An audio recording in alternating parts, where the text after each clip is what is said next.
Merhaba dostlar, ben Deniz Sarı, YouTube kanalıma hoş geldiniz. Bugün farklı bir coğrafyada, farklı bir hikayeyle karşınızdayız arkadaşlar. Şu anda bulunduğum yer Hakkari'nin yüksek bir dağ köyü. Burası Akkuş Köyü. Arkamda da görmüş olduğunuz gibi Akkuş Yaylası'ndayım. Deniz seviyesinden yaklaşık 2500 metre yükseklikteyiz. Tabi buradaki dağların zirvesi 3000'e kadar çıkmaktadır arkadaşlar. Burada yüksek yayla balığı üretiliyor. Çevredeki insanlar hayvancılıkla uğraşıyorlar, arıcılıkla uğraşıyorlar. Biliyorsunuz burası flora bakımından, çiçek çeşitliliği bakımından çok zengin bir bölge. Şimdi bu bölgeye neden geldim? Çünkü Yusuf Göktepe yaklaşık bir ay önce bizi buraya davet etmişti. Şimdi biz de zamanımızı ayarladık ve önce Şırnak'a uçtuk uçakla, daha sonra da Şırnak'ta onun bizi karşılamasıyla birlikte Hakkari'ye doğru yolculuğa başladık. Tabii yolculukta çok güzel manzaralar oldu arkadaşlar. Biraz da sizlere o manzaralardan da görüntüler göstermek istiyorum. Şimdi biraz sonra Yusuf Göktepe ile birlikte ekolojik arıcılığı konuşacağız. Onun Mersin'den Şırnak ve Hakkari'ye uzanan hikayesini konu alacağız. Ve buraya taşındıktan sonra, arıcılığa başladıktan sonra kendi kurduğu bir markası var ve güzel bir girişimcilik hikayesi var arkadaşlar. Onunla konuşup arıcılık konusunda bilgiler alacağız. Hazırsanız yayınımız başlıyor.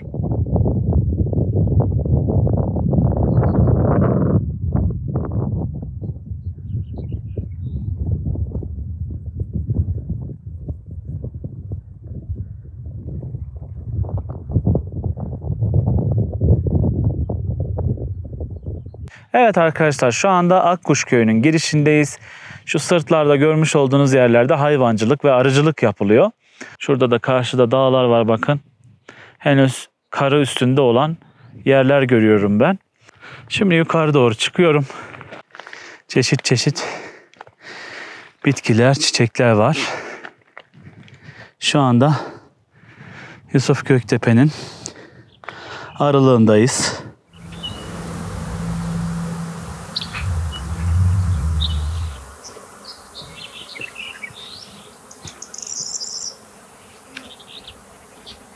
Merhaba Yusuf. Merhaba Deniz, hoş geldin. Hoş bulduk. Nasılsın, iyi misin? Teşekkür ederim, iyiyim. Sen nasılsın? Ben de iyiyim, teşekkür ederim. Öncelikle seni tanıyabilir miyiz? Biraz kendinden bahsedebilir misin? Tabii ki. Adım Yusuf Göktepe. Mersin Erdemli doğumluyum. 1992 yılında dünyaya geldim. İlk öğretim, orta öğretim, lise ve üniversitenin bir kısmını Mersin'de okudum. Daha sonra birçok farklı alanlarda çalıştım. Turizm kökenli olduğum için otellerde çok çalıştım. Daha sonra network marketing yaptım. Barlarda çalıştım, restoranlarda çalıştım, sigorta firmasında çalıştım, yazılım firmasında çalıştım. Sürekli bir arayış içerisindeydim. Daha sonra okuma yönümün değişmesiyle de birlikte biraz ekolojiye kaydım. Doğaya yöneldim. Doğaya yönelirken de yeni bir iş, yeni bir meslek seçme isteği oluştu. Burada da ana kriterim doğada iyileştirici bir iş yapabilmek. Yanı sırada da üretebilmekti.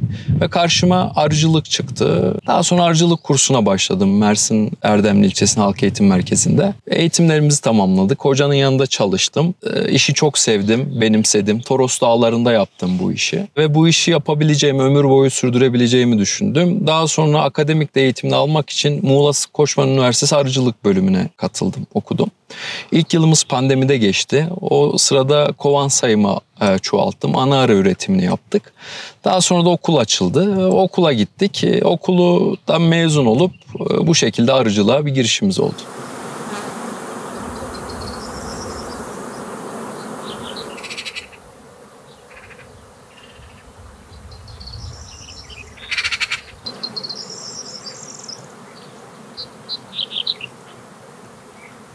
Aslen Mersinlisin, Muğla'da okudun, o taraflarda arıcılığa başladın.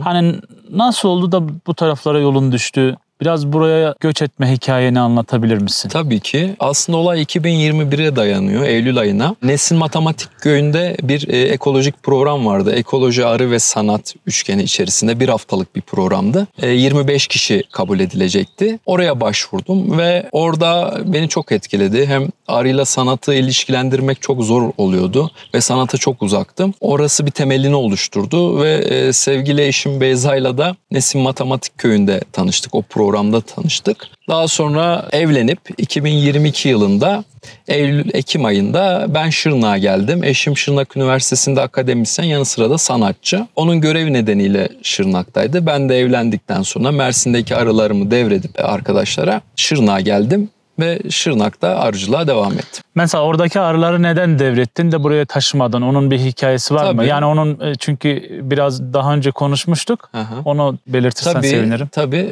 Türkiye coğrafyası arı, bal arısı türü bakımından çok zengin bir coğrafyadır.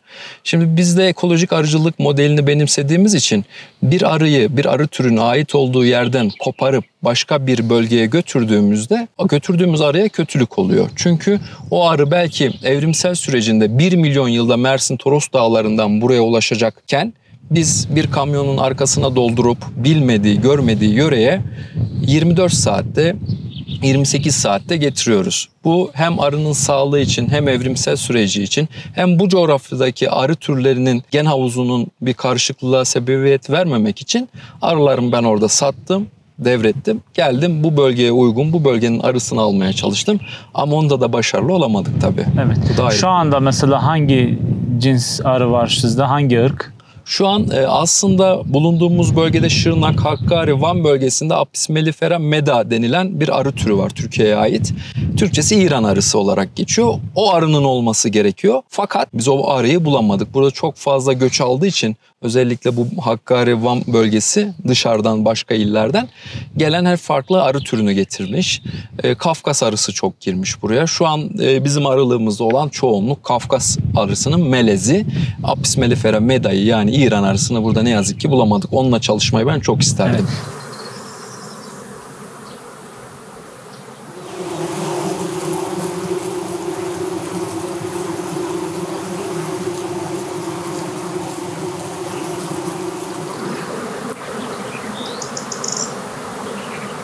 Düğünden bir gün önce sınava girdim Ankara'da. Düğünümüz Mersin'deydi. Bir gün önce Tarım Bakanlığı'nın 3 ya da 4 yılda bir yaptığı tarım danışmanlığı sınavı vardı. Ona girdim, sınavı kazandım. Kazandıktan sonra Şırnak İli Arı Yetiştiriciler Birliği'nde tarım danışmanı olarak çalıştım.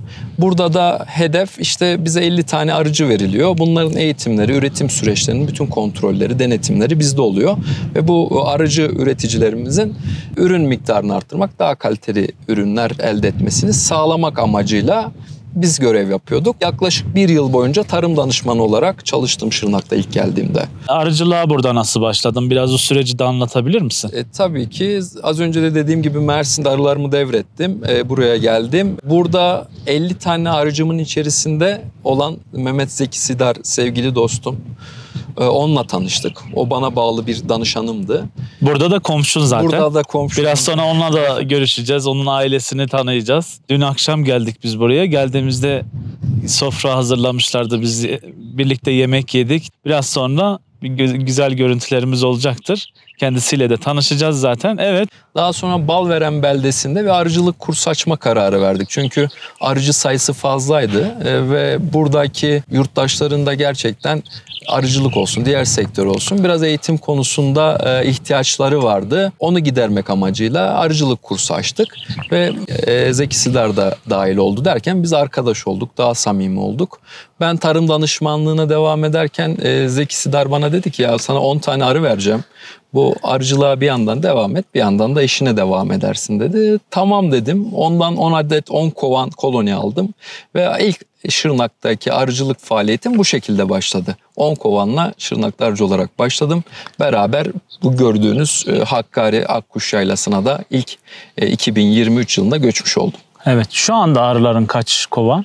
Şu anda şöyle, 1 yıl tarım danışmanlığını devam ettirdikten sonra istifa ettim. Artık tam zamanlı olarak arıcılığa yeniden yöneldim Mersin'den sonra. Şu an yaklaşık 115 tane kolonimiz var. Bunun bir 15 tanesine yakın etnik kovan diyorum ben ona. Sepet kovan olarak geçiyor literatürde ama etnik kovan diyorum. 15 tanesi etnik kovan, geri kalanı modern kovan, arkada gördüğünüz gibi.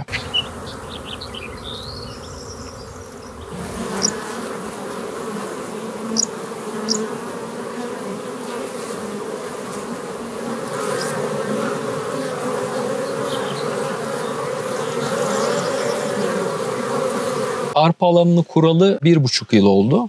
Biz ekolojik arıcılık modelini benimseyip bunu yaymak için gereken, izin verilen her yerde anlatıp eğitimlerini veriyoruz. Ve ilkemiz belli. Bulunduğumuz coğrafyaya, bulunduğumuz insanlara, hayvanlara saygılı, paylaşımcı bir üretim modeli benimsedik. Adil bir üretim modeli benimsedik. Biz arılardan bütün ballarını alıp kendimize ya da müşterimize ulaştırmıyoruz. Her şeyi paylaşıyoruz. Birazını arıya bırakıp birazını kendimiz alıyoruz. Ve 1,5 yıldır arpa alanı aktif bir şekilde çalışıyor. Arpa alanın hikayesi de Mersin Toros Dağları'nda bir bölge. Çok güzel bitki çeşitliliğinin fazla olduğu, endemik çeşitlerin fazla olduğu ve ilk benim arıcılığa başladığım yerlerden birisidir. Zamanında rahmetli babamın da küçükbaş hayvancılık, çobanlık yaparken hayvanlarını yaydığı bölgedir. Çok etkileyici bir bölgedir. O yüzden markamızın adında ilk başladığımız yer, babamın da çocukluğunun geçtiği yer, arpa alanı olarak belirledik ve bundan da çok mutluyuz. Burada kışın Şırnak'tasın. Orada herhalde bir kaç ay kalıyorsun? 9 ay 9 ay oradasın. Evet. Geri kalan 3 aylık kısımda da burada, bu yayladasın. Evet. Değil mi? Şöyle aslında taşınılarak arıcılık yapmaya pek sıcak bakan biri değilim. Sabit arıcılığı tavsiye ediyorum. Onu da uygulamayı çok istiyorum ama mümkün değil bulunduğumuz Şırnak'ta. Şu yüzden mümkün değil. Birincisi bir ormansızlaşma var. Yani çok fazla ağaç katliam var. Çok fazla ağaç kesiliyor. Ve daha sonra maden ocakları çok fazla. Bu doğal olarak bütün doğayı etkiliyor. Çiçekler çok çabuk geçiyor, kuraklık oluyor. O yüzden biz buraya taşımak zorunda kalıyoruz. Oysa ki bu coğrafyadan da çıkmıyoruz ama orada kalmayı yeğlerim, orada olmayı yeğlerim, orada sabit olmayı çok isterim. Fakat şu anki mevcut durumda bu iklim krizinde çok derin hissediyoruz, özellikle bizim mesleğimiz. Bu pek mümkün olmuyor. Ne yazık ki göçmek zorunda kalıyoruz. Üretilen bal çiçek balı mı sadece? Evet, bu gördüğünüz alanda ağaç yok. Salgı balı almıyoruz. Biz sadece çok çiçekli, çok kaynak çiçekli bal üretiyoruz. Sadece kır çiçeği bal alıyoruz. Evet, ve yılda sadece bir kez hasat ediyoruz.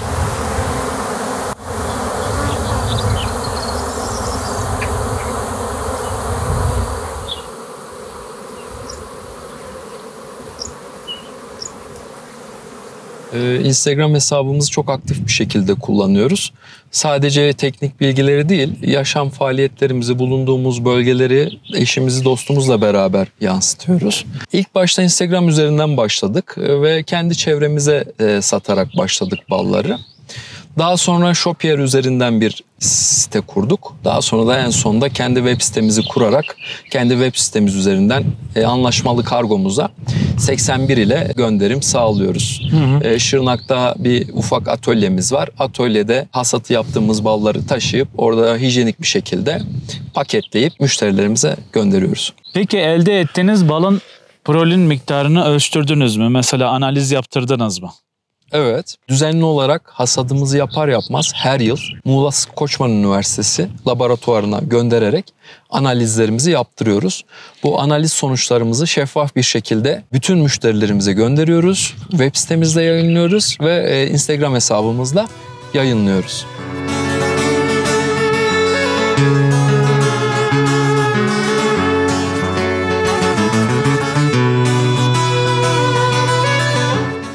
Sizle ilgili çıkan haberleri okudum ben. Özellikle bölgede.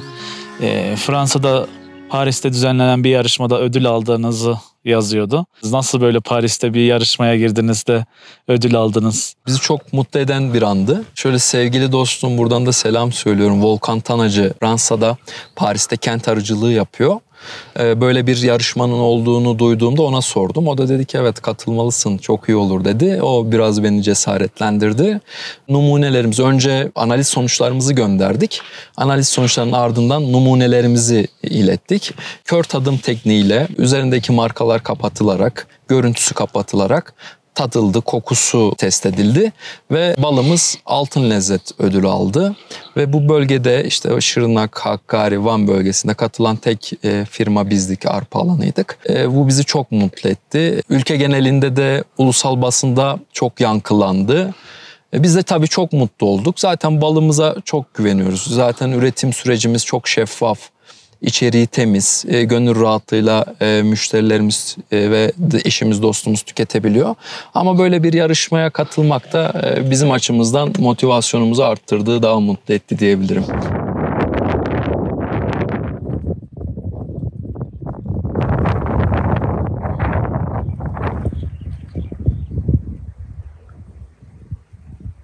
Tabii ki Yusuf burada 3 ay çadırda kalıyor.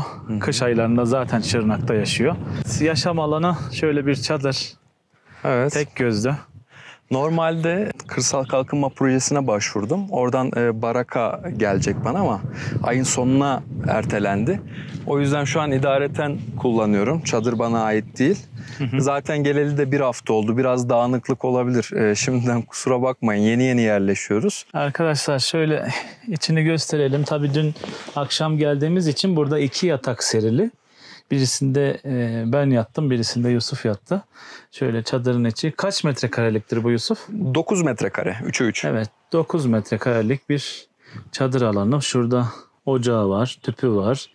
İşte yaşam için gerekli malzemeler var. Videoyu çektiğimiz andan beridir siz de fark etmişsinizdir. Ne bir araba sesi, ne bir şehir sesi, ne bir gürültü, hiçbir şey yok. Yolumuz dahi toprak. Tamamen doğal bir ortam. Arı için çok doğal bir ortam. Biz de akşamları burada hava birden soğuyor. Montlarla durabiliyoruz. Yorganlarla yatıyoruz ve bu bizi çok iyi hissettiriyor. Dün Deniz de fark etmiştir. Gökyüzüne baktığınızda sanki yıldızlara dokunabilecek kadar yakın oluyoruz. Bunun en büyük sebebi de bir yüksekliğimiz. İkincisi de ışık kirliliği yok burada. Ne egzoz kirliliği var, ne şehir kirliliği var, sesi var. Tamamen doğal ortamda hem işimizi yapıp hem de doğanın kalbinde, içinde yaşamımızı keyifli bir şekilde sürdürüyoruz. Şimdi buradaki yaşayanlar aslen buralı olan insanlar değil mi? Şöyle aslında Şırnaklılar. Zaten birazdan da gideceğiz yanlarına. Yani bu yörenin insanı. Evet, bu coğrafyanın insanları. Evet. Bir dışarıdan gelen, batıdan gelen benim Mersin'den. Peki dışarıdan geldin. Hı. Hani burada bir zorluk yaşadın mı? Gelirken nasıl karşıladı insanlar seni? Aha. Ya şöyle, Mersin zaten çok kozmopolitan bir şehirdir. Çok fazla Türkiye halklarından insanlar orada. O yüzden biz o hoşgörüyle büyüdüğümüz için herhangi bir ön yargıyla gelmedim. Ama hiç bu kadar da iç içe yaşamamıştım. Sağ olsunlar bana çok yardımcı oldular. Arılık kurmamda, bu yaylaları bulmamda, beraber üretimde beraber çalıştık, beraber kazanıyoruz, beraber üzülüyoruz, beraber seviniyoruz. Buranın kültürünü öğrenmek, dilini öğrenmek de benim için çok büyük bir keyif. O yüzden sağ olsunlar, onlar bana çok yardımcı oluyorlar. Misafirperverler, kendi evimde gibi hissediyorum. Kendimi yabancı hiç hissettirmediler, hissettirmiyorlar da. Onlara buradan bütün Şırnak ve Hakkari halkına teşekkür ediyorum.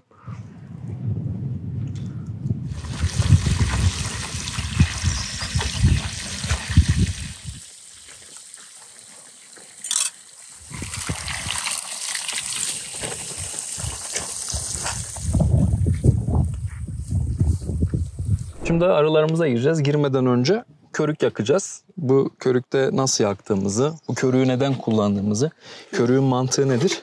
Yakarken de o sohbet edelim diyorum. Evet, nasıl körük olur? nasıl yakılır? Bir de körükte neler kullanıyorsun? Tabii. Böyle Şöyle gösterebilirsen. Tabii ki. Şu gördüğünüz defne yaprağı, şu kekik sapı ve portakal kabukları. Bakın arkadaşlar, içinde yapay olan hiçbir şey yok. Portakal kabukları ve özellikle defne yapraklarını ne için kullanıyorsun? Biraz bunlardan bahsedersen. Birincisi bunun kokusu arıyı rahatlatıyor. İkincisi de varroa dediğimiz bir akar var. O akar ters bir kokuda arının üzerinden düşüyor. Bu akar arıya yapışıyor. Arının hemolenf dediğimiz beyaz kanıyla besleniyor. Arıyı güçsüzleştiriyor. Yani arılar üzerinde bulunan bitkiler keneler değil mi? Diyebiliriz, evet. O şekilde yaşıyorlar. Evet. Ve onları düşürmek için gördüğünüz böyle doğal yöntemlerle körüğümüzü yakıyoruz. Bir daha göstereyim şöyle.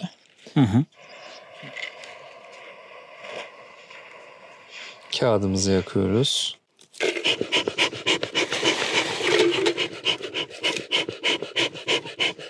Küçük odun parçaları hemen iyi tutuşur.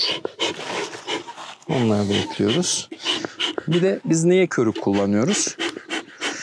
aslında doğayı kopyalıyoruz. İnsanoğlu baktığında tarihi boyunca doğayı kopyalamaya çalışmıştır. Arı dediğimiz canlı 100 milyon yıldır dünyada var olan canlıdır. Bu bilimsel olarak kanıtlanmıştır. Bu 100 milyon yılda bu arıların başına neler gelmiş olabileceğini düşünebilir miyiz? Yangınlar, fırtınalar, kıtaların ayrılması, bir sürü olaylar. Ama gelmişler bu 2025'te şu an ben onlarla beraber ortak iş yapıp çalışabiliyorum. Şimdi arılar bir orman yangınında duman geldiğinde yuvalarının yanmaması, yani yuvalarından kaçarken midelerine bal doldururlar. Evlerindeki balı alırlar ki yangında kalmasın diye yeni yuvalarına o balı taşımak için. Ve biz de ufak bir yangın modelini benimseyerek, göstererek duman veriyoruz. Arılar bal midelerine bal dolduruyor. Sokma ihtimallerini düşürtüyoruz. Çünkü arılar iğneli canlılar, insanlar sokabiliyor. Daha sonra da bu dumanın kokusuyla birbirine yaydıkları feromon kokusu var. Bu feromon kokusuyla birbirlerine alarma geçiriyorlar. O alarmı önlemeye çalışıyoruz. Niyetimiz bu. Böylelikle saldırmıyorlar, daha uysal oluyorlar değil mi? Evet, daha uysal oluyorlar. Bakalım. Bu maskeleri giymeden girmiyoruz. Çünkü bu maske bizi koruyor. Sonuçta arıların kovanın kapağını açacağız, temas edeceğiz. Maske ve eldiven olmadan giremeyiz değil mi? Evet abi, sana eldiven de vereceğim. Sen bunu giyebilirsin. Ben eldiven takmasam da olur. Ben de birazdan çünkü takayım. Çünkü şeyle tamam, yapacağım çekim ya. yapacağız. Çekim yapacağım. Harika, tamam. Olmazsa şöyle örterim bir elimi. Tamam abi, gidelim mi? Tamam, olur. Evet, el demirimizi de alalım. Bu el demirsiz olmuyor bizim her şeyimiz. Etnik kovan diyorum ben bunlara. Sepet kovan olarak geçiyor. Bunun dış yüzeyi, birazdan da zaten size göstereceğim, boş olanı var. Dış yüzeyi büyükbaş hayvanın gübresi, külle suyu karıştırıp bu sistem üzerine güzelce sepetin üzerine sıvanıyor. Ve biz buna çok az müdahale edebiliyoruz. Çünkü şu gördüğünüz modern kovanlar gibi değiller.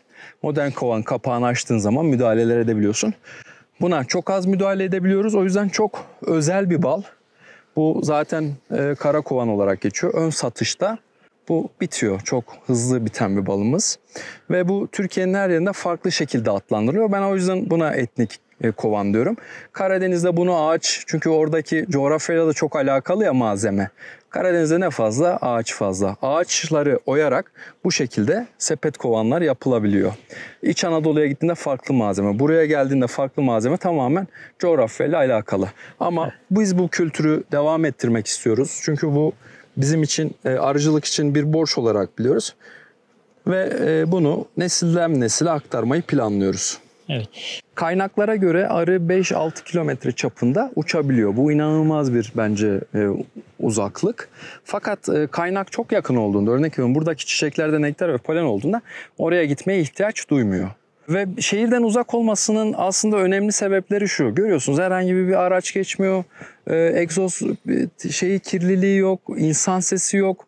Tarım yapılmıyor, siz de görüyorsunuz. Konvansiyonel tarımda kullanılan tarım ilaçları tamamen arının sağlığı ve bal tüketiciler için çok büyük bir problem. Ama bunların hiçbiri burada olmadığı için, örnek veriyorum, yukarıdaki köylülerin birkaç ağacı var. O insanlar hayvan gübresi dışında hiçbir ilaç kullanmıyorlar. Bu yüzden Arpalan'ın balları, ürettiğimiz ballar tamamen doğal ve arının kendi ürettiği ballar. Peki varroa ile mücadeleyi tabii körükte gördük. Aha. Yani körüğün içine sen defne yaprağı koydun, portakal kabuğu koydun, işte kekik koydun. Bunun yanı sıra neler yapıyorsun mesela? Kesinlikle kimyasal kullanmıyoruz. Çünkü kimyasal bizim ilkemize uygun değil ekolojik arıcılıkta. Kullanmamamızın sebebi, bu gördüğünüz petekler sünger gibidir. Arıcının parmak izidir. Kullanılan her kimyasal antibiyotik o petekli bala işler. Siz de dolaylı olarak tüketiciler, bizler, balı yiyenler ondan dolaylı olarak etkilenir. Biz bunu bildiğimiz için hiçbir şekilde arılığımıza kimyasal, antibiyotik gibi maddeler girmiyor. Biz onun dışında formik asit dediğimiz organik asitleri kullanıyoruz. Arılarımızı güçlü tutuyoruz, sağlıklı tutuyoruz. Zaten arılar neler yapacağını çok iyi biliyor. O yüzden mümkün olduğunca... Formik asitinin de altını açabilir misiniz? Bu tabii, doğal bir malzeme mi? Tabii, formik asit doğada bulunan bir asittir. Karıncalarda bulunur. Bu asiti biz %85'ini kullanırız. Arının gücüne göre 3 haftada bir olmak üzere 3 haftaya yayarak bunu arıda ikindin akşam üzeri veririz ki tarlacı arılar da gelsin, ondan üzerindeki varroalar dökülsün diye. O formik asit herhangi bir insan sağlığına, arı sağlığına zararı olmayan bir asittir. Varroaların solunum sistemini tıkayarak arının üzerinden düşmesine ve kovandan atılmasına vesile olur. Evet, bir kovanımızı şimdi açıyoruz. Şöyle size hemen bir şey göstermek istiyorum. Bakın, buna dalak diyoruz. Arı genişlemek istiyor, yavru atmak istiyor, yumurtalar atmak istiyor ve nektarla polenle doldurmak istiyor. Bunu görmediğimiz sürece şu gördüğünüz biz çerçeveleri arılara vermiyoruz. Böyle. Yani nedir bu? Petek istiyorum demek. Evet, ben petek istiyorum diyor arımız. Bu arada normal kovanlarda petek atıyor musunuz yoksa? Evet veriyoruz. Temel Çünkü petek... onlardan süzme bal elde ediyorsun, Tabii değil mi? süzme bal elde ediyoruz. Petekli bal elde ediyoruz. Onu şöyle düşünelim. Bir geri dönüşüm ürünüdür. Daha önce kullanılmış petekleri biz büyük işleme merkezlerine veriyoruz. Onlar güzelce yüksek ısıda onu eritiyorlar. Bütün içerisindeki yabancı maddeleri ayırıyorlar. Bir tane kaldırabilir miyiz Tabii ki. hocam? Yabancı maddeleri ayırıyorlar. Kalıba dökerek bize geri gönderiyorlar. Arının biz işini kolaylaştırıyoruz. Ona kılavuzluk etmiş oluyor. Evet, yani değil. yükünü hafifletmiş oluyorsun. Evet. Şöyle hemen gösterelim. Şu görünen yavrular yarın bir gün buradan çıkacaklar pupadan. Şu gördüğünüz gibi arı, işçi arı, tarlacı arı olacaklar. Çıkar çıkmaz 21 gün kovan içinde görevlerini tamamlayacaklar. Bu inanılmaz bir görevdir. Önce çıktıkları şu gördüğünüz petek gözlerini temizleyecekler. Sonra kardeşlerini ürettikleri arı sütüyle besleyecekler. Daha sonra ilk defa kovandan çıkarak uçuş yapacaklar. Daha sonra da kapının girişinde güvenlik olacaklar. Güvenlik görevini tamamlayacaklar. Daha sonra da tarladan rızıklarını toplayacaklar. Yani toplamda sezonda bir arı 40 gün yaşıyor, değil mi? Şöyle 21 gün yumurta pupa dönemi. Daha sonra gözden çıkıyor 21 gün kovan, 42 kovan görevi. 21 günde sezonda ortalama tarlacı görevi ne yapar? 63-65 gün, en fazla 70 gün sezonda yaşıyor. Ama bu kışın değişiyor. Kışın tarlaya çıkmadıkları için, salkıma girdikleri için 6 aya kadar yaşayabiliyorlar. Ana arı burada bakın. Bakın şu büyükçe olan ana arı. Abdomeni çok uzun. Sebebi içerisinde sperm biriktiriyor ve yumurtluyor. Aslında işçi arıyla aynı yumurta, dişi yumurta. Beslenme yöntemiyle sadece arı sütüyle beslendiği için. Diğerlerine göre ne kadar büyük? Tabii. Yaşama olasılığı da yüksek. 5 ila 7 yıla normal şartlarda ana arı yaşayabiliyor. Ama bu gördüğünüz işçi arılar sezonda 60-65 gün yaşayabiliyor. Şu içindeki çerçeveleri bak ana arı da üzerinde. Görebiliyorsanız. Ana arıyı da boyalamışsın. O geçen yılın anası. Boyadık. Muhtemelen şu an oraya erkek arı atacak. Onun üzerinde geziyor. Bu gördüğünüz gibi şu yuvarlak çerçeveyi dolduracak. İçerisine karakovan balımızı elde edecek arımız. Tam da en güzel mumun üstünde duruyor yani. Ana, evet, çok şanslıyız bugün. Ana konusunda Deniz Hocam. Bize gösteriyorlar kendini. Evet. Geçen sezon yaptı. Fakat tam doldurmadığı için biz bunları güzelce paketliyoruz güvelenmemesi için. Daha sonra bu sezonu ayırdık. Ne kadar temiz güzel saklamışsın. Evet. Bunları yeniden arımıza vereceğiz. Dolduracak. Zaten kendi ördüğü. İçine balları dolduracak. Yeni sezonumuz için hazır olacak.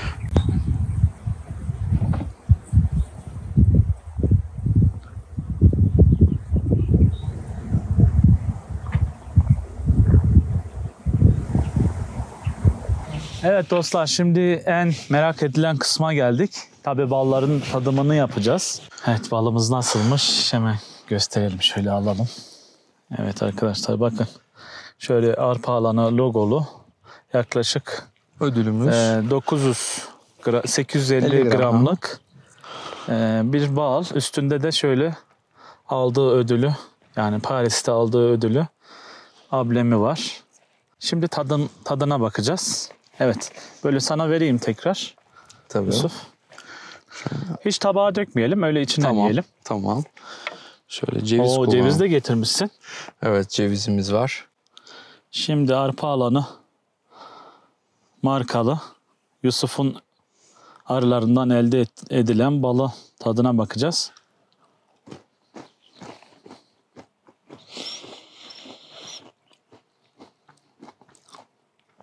Kokusu ve tadı gerçekten güzel. Çok güzel. Çiçek balı. Ben soru sorabilir miyim kameraya elime aldığıma? Tabii buyur. Şimdi Tuncelilisin. Arılarla haşır neşirsin, arıcılık yapıyorsun. Birçok bölgenin ballarını da tattın. Hı. Nasıl sence? Koku, doku, bıraktığı haz. Yani tadı çok güzel. Hafif bir de. Yani öyle rahatsız olmuyorsun yerken. Gerçekten tadı çok güzel. Hı.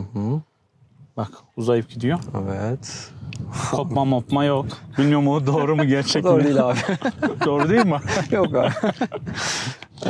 O suyla karıştırma testini yapabiliyor muyuz? Yok. İstersen bir deneyelim abi. Altıgen çıkacak mı? Altıgen çıkmıyorsa sade baldır. Abi gördünüz yani siz sorarken ben kaç tane yedim? Normal yiyebilirsin abi ya. Yeter benim için. Şimdi ne yapıyoruz peki? Şimdi komşularımızı bir ziyaret edelim istersen. Evet bir gidelim komşuları Ona ziyaret ufak edelim. bir hediyemiz var. Onu götürelim.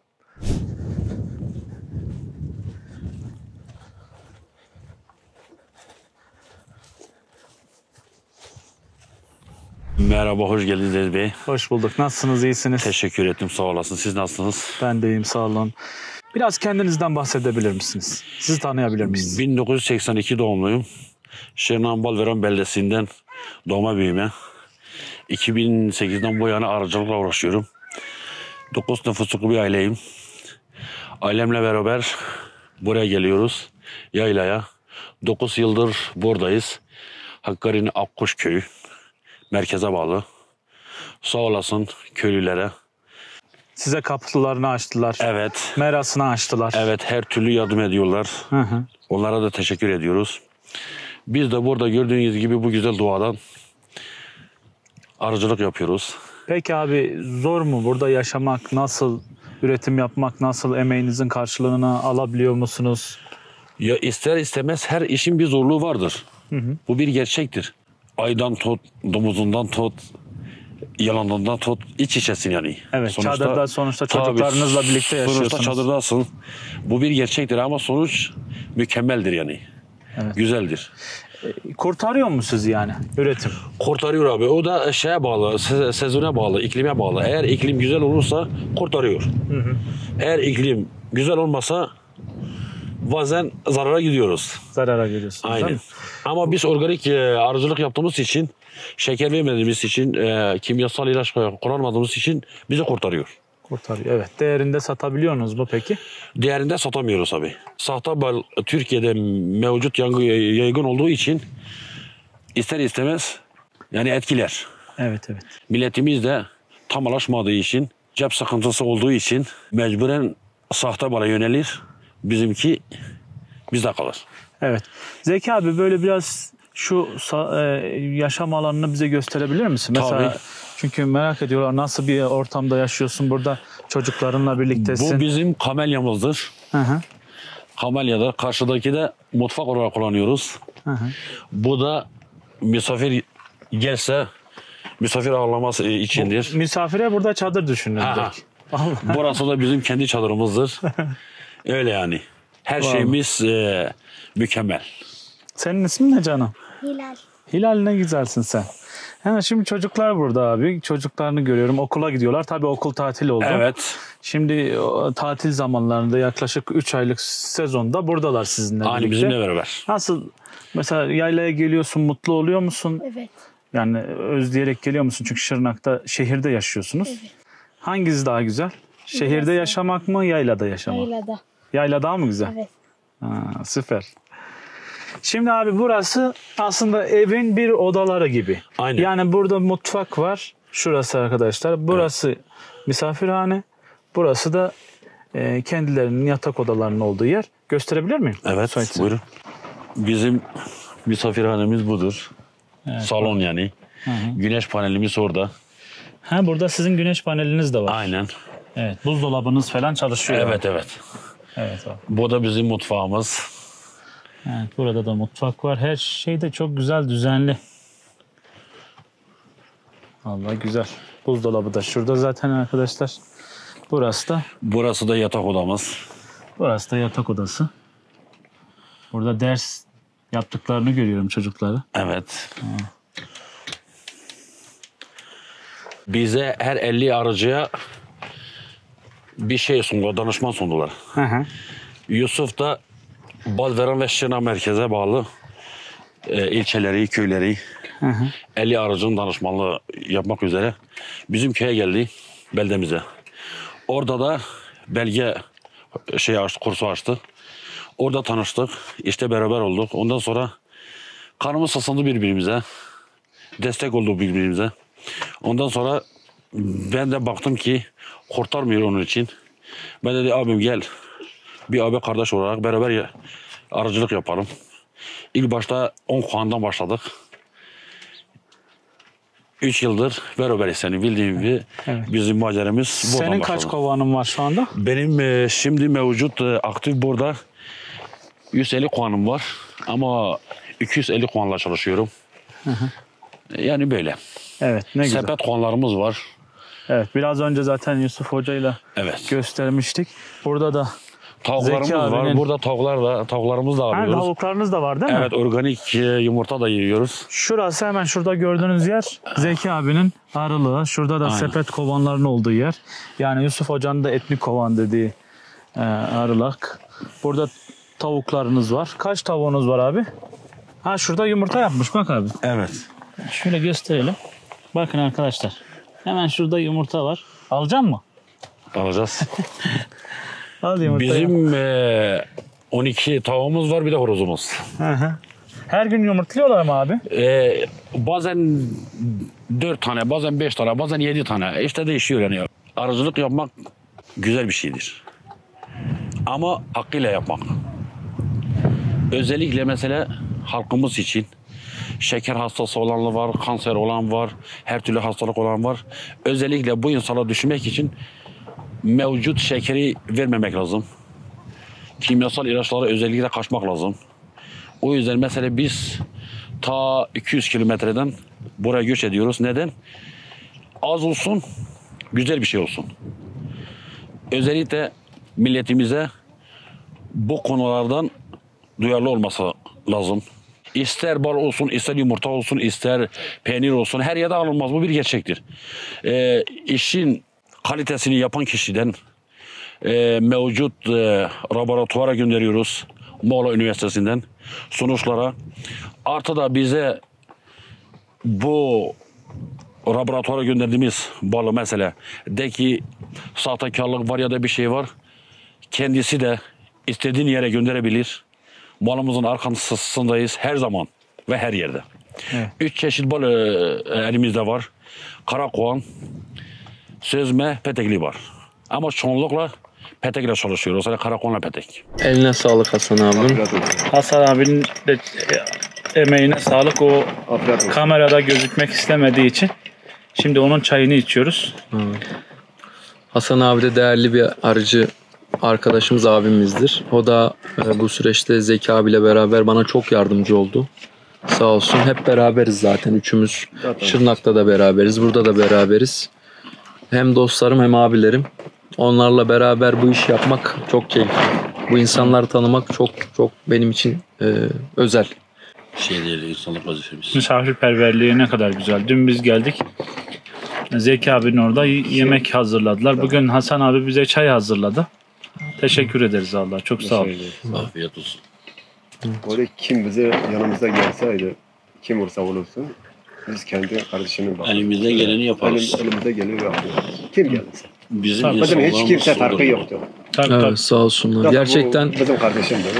Biz birbirimize tanıdık. Az önce de dedim de şey değil yani, hiç kendimi buraya ait hissetmeme durumum olmadı yani. Hep ev sahibiyim gibi, hep onlardan biriymişim gibi, hep yanımda oldular. Hep yabancılık çekmedim ya. Sağ olsunlar. Çekmeyeceksin Allah'ın izniyle. Sağ olasın.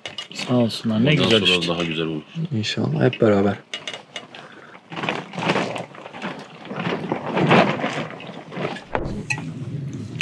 Tamam.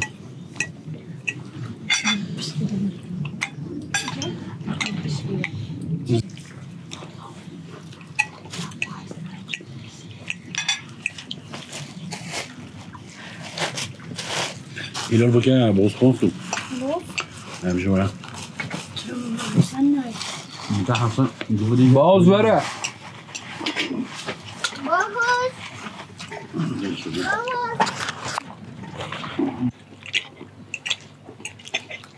Zeynep düşüyor bir de çıkacağım. Böyle.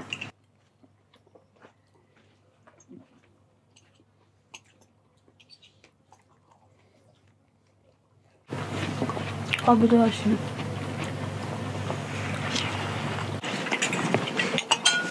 Bol. Bu senin. Aa, bu da fazla.